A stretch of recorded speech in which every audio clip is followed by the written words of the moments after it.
construction workers injured after scaffolding collapses on them. Good evening, I'm Jennifer Piñate. And I'm Chad Mira. Thanks for joining us tonight at 5. The accident happened on Walnut and I-49 in Rogers. Danny Straisley with the Arkansas Department of Transportation tells us crews were working to take down the scaffolding on the corner when the rig collapsed. The temporary structure was being used to hold up bridge beams while building a new bridge over the street. But Straisley says there's no risk of the bridge collapsing, no fatalities were reported, and the injuries were minor.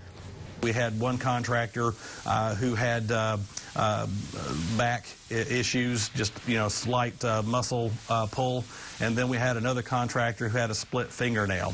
So considering what it could have been, we had considerably minimal injuries. Stay with us on our KNWA News app as we continue to learn more information about the incident.